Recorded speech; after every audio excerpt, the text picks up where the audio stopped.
Hello everybody and welcome to another episode of Tech Motoring. I received a text message last week from my local Ford dealership telling me, hey Paul, your Ford Mustang Mach-E has a recall on it. And I thought, that's weird. I thought I took care of all those with over-the-air updates. Let's dive in and let's see what it's all about. Why do I need a software update on my car when it has over-the-air updates? Stay tuned.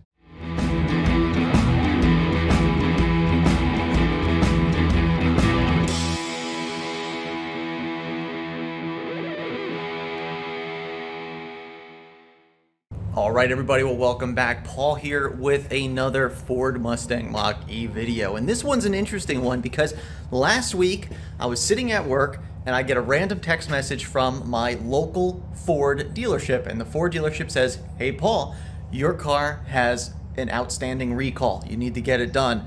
Would you like to make an appointment? And it actually said to have somebody come out to your house and do the recall for you. And I thought, I didn't really realize they did Ford mobile service, number one, and number two, what recall are they talking about?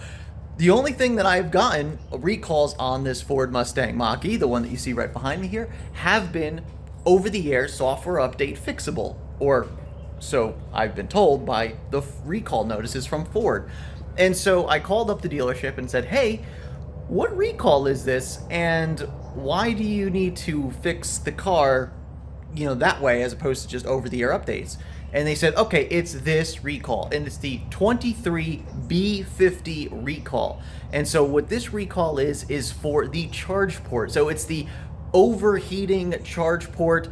I guess they had to change the threshold in which the sensor reads there so it doesn't overheat, because supposedly, according to the recall notice, people have had issues fully charging the car, which I'm not sure what that has to do about temperature, or people have been having issues having their J1772 handles getting melted to the car, which is a little bit more disturbing.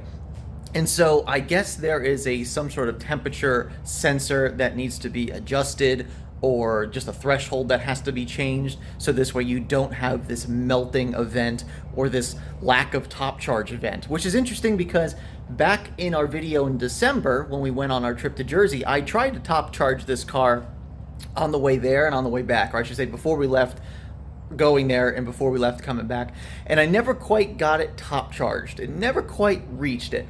And so I wonder if maybe that does have a part in this. Maybe the car was trying to top charge, but it just wouldn't let it. I don't know. Really, really weird. But anyway, we have this recall. We also have Ford technician coming out to the house to do the recall, just like we do with Tesla. So once again, I just have the 2021 Ford Mustang Mach-E in the garage here, ready for the recall. And while I've got you, let's just talk about the car real quick. Just in case you're new to the channel, of course, I do a lot of Ford Mustang Mach-E content. I also do some Tesla content with the Model 3 Performance out there. So if you're new to the channel, make sure you like the video, hit the subscribe button, stay tuned to the channel because we're going to do a lot more of this content. But this is my 2021 Ford Mustang Mach-E. So we do have the premium trim, which is why we have the nicer wheels.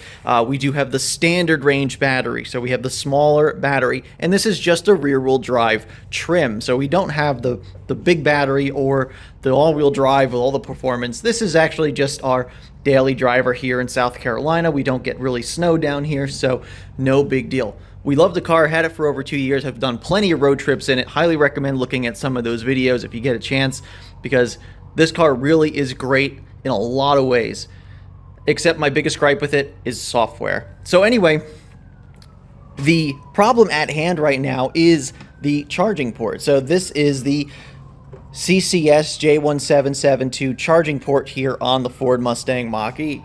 And according to this recall, it has an issue where it could melt your J1772, possibly even your CCS if you're DC fast charging on it, and melt it to the vehicle, which is a little disturbing and a little bit,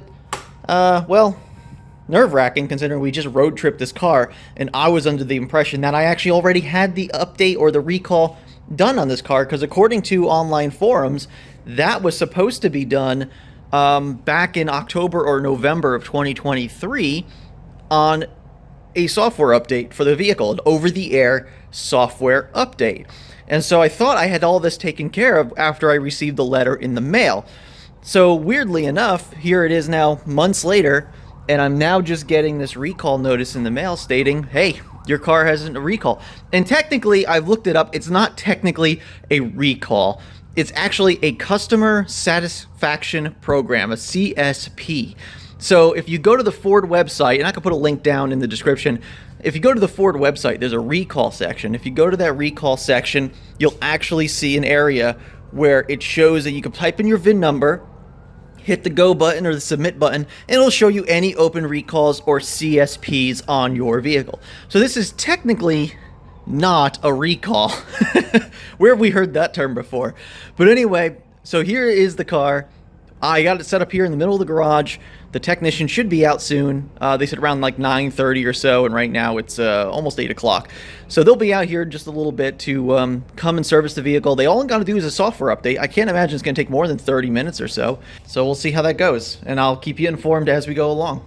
All right, everybody. Well, they are done. There goes my mobile Ford mobile service tech, Charles. He did a fantastic job. Came in, explained how everything works on the Ford Mustang Mach-E when it comes to like getting the software update. He said he's done plenty of these before, and it was literally a 10-minute process, and he literally like did it twice just to make sure everything was working fine. So all he did was he plugged in his laptop into the OBD2 port.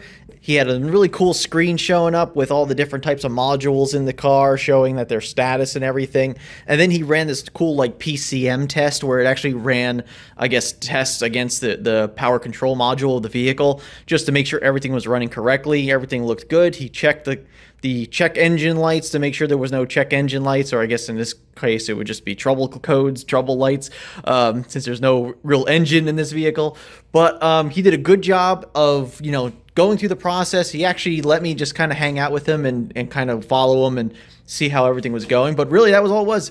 He plugged it in, got on his laptop, downloaded the software, updated the module that controls this particular area here for the CCS port, and that was it. He was done. Simple as that. So this should now be all up to date as far as that recall or customer whatever process is. So now that should be all done and ready to go.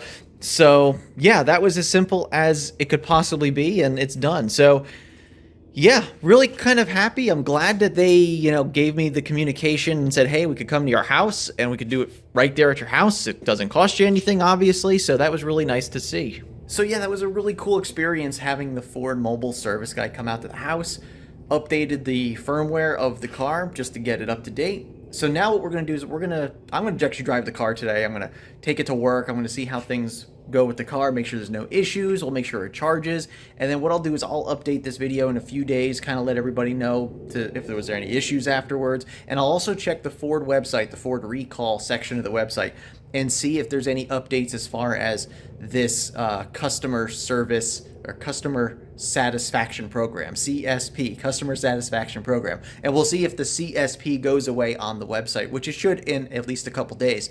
So yeah, really cool. Once again, Ford service came out to the house, took care of this issue. Not that I ever had an issue with anything, but this will hopefully prevent an issue in the future.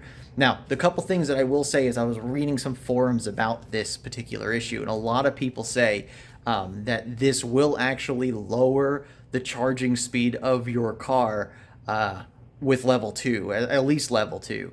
And that's because that once this area down here, the charging area, gets to a certain temperature, it will slow down charging. So it will actually slow down the onboard charger from charging too fast so that you don't have any of these melting events with your plugged into the car. So did we sacrifice some charging speed? Perhaps. But at the same time, it's also better than having a melted charge port. So I'm kind of annoyed by the fact that my car is now going to be limited by, its temperature for charging even on level 2 because they didn't, make it robust enough for it to handle that. So that's a little bit upsetting, but, let me know. I'm sure if you're on this video, if you're watching this video, you probably have a Mach-E or you've probably heard about this issue, and that's probably why you clicked on the video. But let me know in the comments what you think about this recall or customer satisfaction program.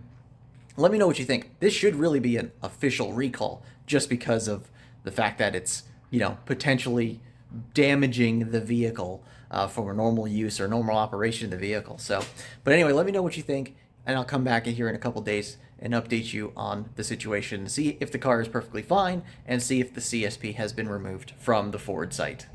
All right, everybody. Well, you join me now about 5 days after we had the customer satisfaction program recall done on the vehicle, the Ford Mustang Mach-E here. And so far, everything's been perfectly fine. I charged the car over the weekend. Everything charged up successfully, no issues whatsoever. So everything seems to be fine as far as the car is concerned.